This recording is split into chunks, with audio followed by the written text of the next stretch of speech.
Hello, welcome to the show.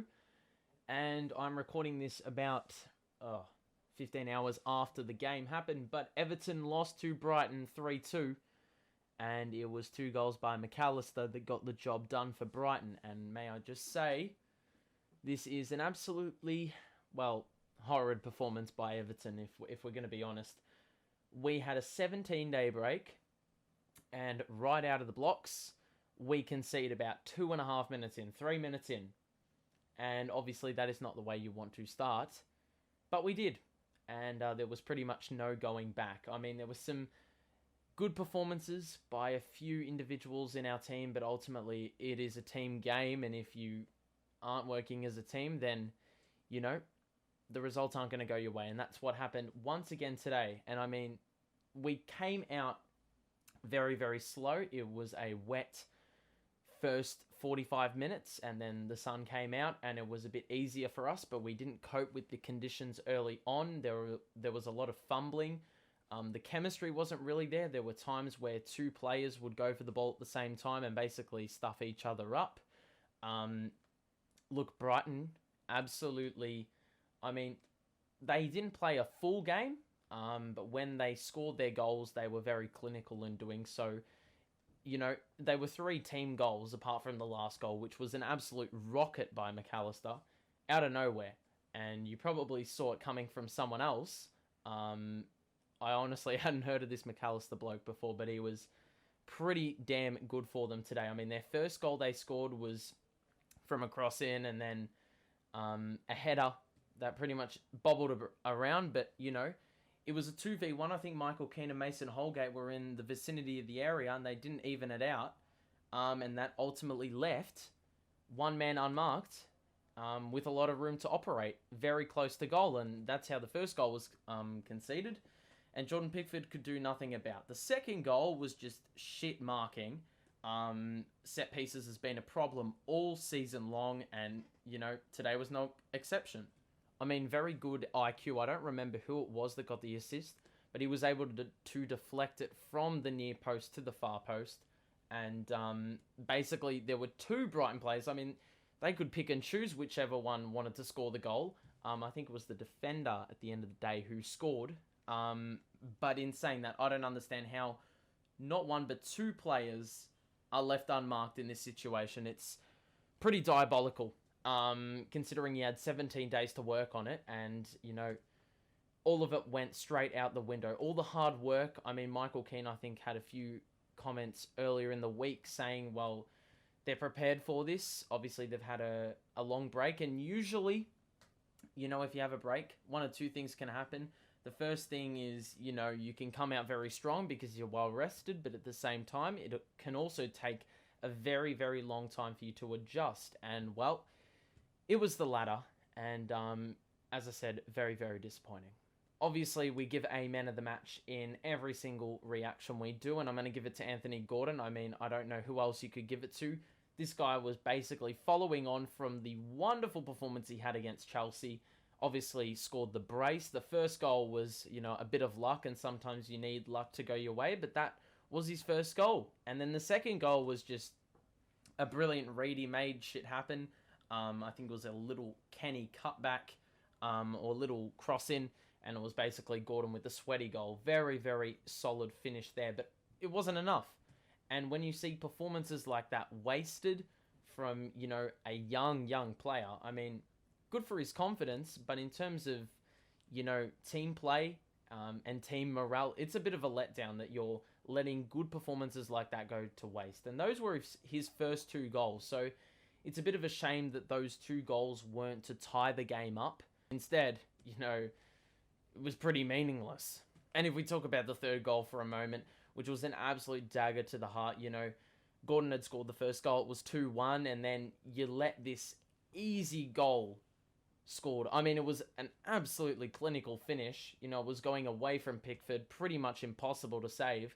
But in saying that, it was basically a summary of what had been happening all day. We were just blindly clearing the ball straight to a Brighton player, and they were taking possession. It was pretty much a staple of the success for Brighton in the first half, and even though they didn't have many chances in the second half, it was that chance that basically, did it for them. Basically put the game beyond doubt.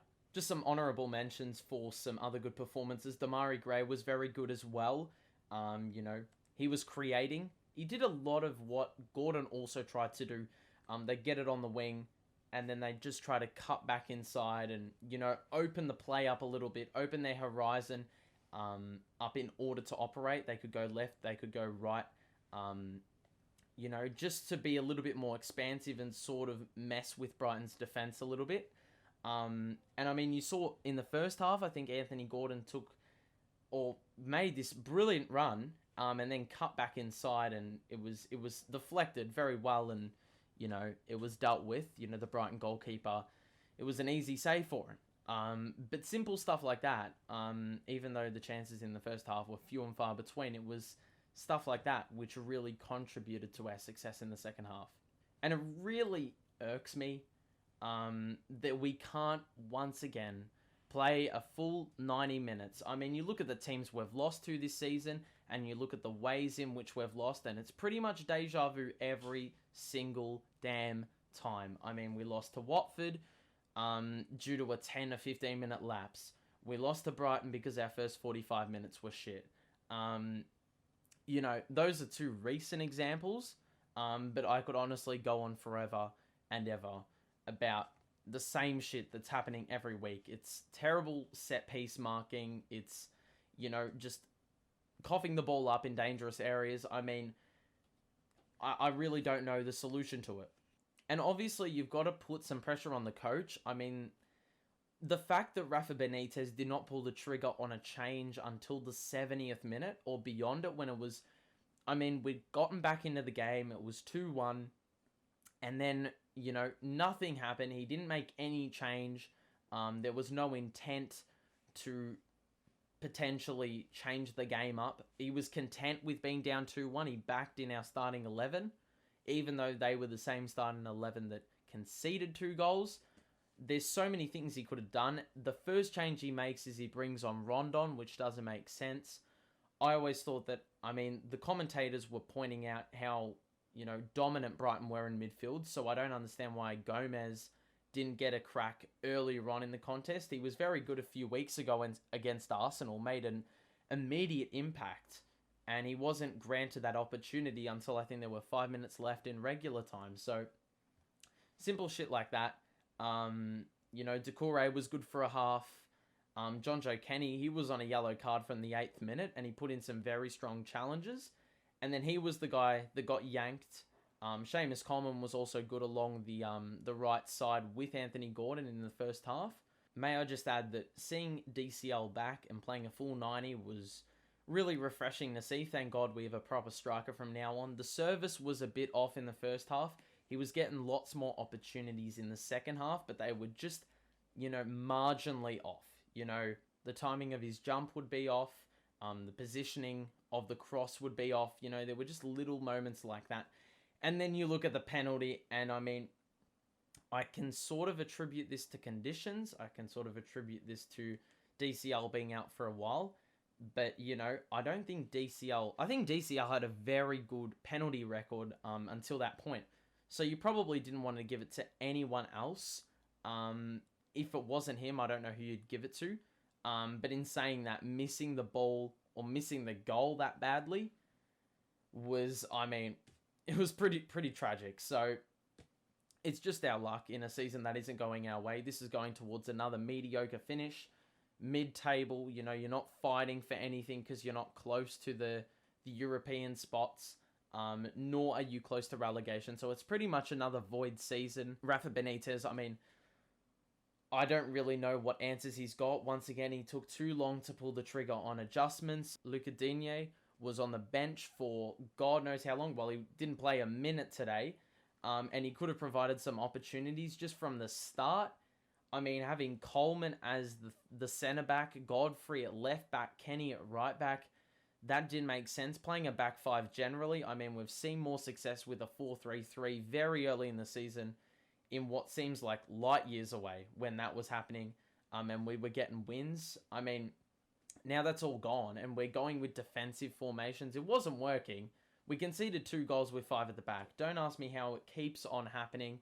And Brighton hadn't scored 3 goals in a game all season. So, I mean, say less. You know, like, you can't really say anything else about this team, apart from the fact they're disappointing. We can't keep settling for this shit as fans, but we have to. I think the players know it. They know what's expected of them, but the execution is well off. You know, as I said, sloppy passes. I think there was, in the final 10 minutes, Michael Keane had about 15 seconds to release the ball, and he somehow misses Ben Godfrey by 10 meters on the pass, and it goes out of play. Please tell me how simple shit like that can be erased. I mean, the squad isn't good enough to start, but stuff like that is not helping your cause whatsoever. But that's going to be it. We've got a game coming up against Leicester, I believe, in about 9 days' time. So a more than adequate break. No excuses for Everton to come out and be shit once again. We need to play a full 90 minutes. It just keeps on happening. It's deja vu. I keep sitting in this chair and saying the same shit. You know, we aren't playing a full 45. We aren't starting well. We aren't finishing well. It's never the in-between. So hopefully we can put together a full 90 minutes. But Leicester, they're also a mid-team side that have been struggling. I mean, they've achieved below expectation, but they've still got a lot of talented players. They haven't gone anywhere. They just aren't performing.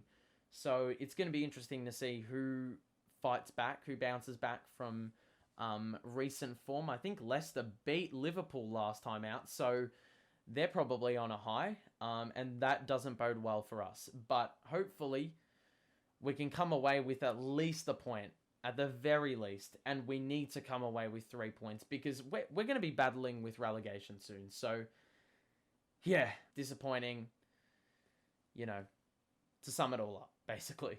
Anyway, have a great rest of your day. Thanks for watching, and I will see you in the next video. Peace out.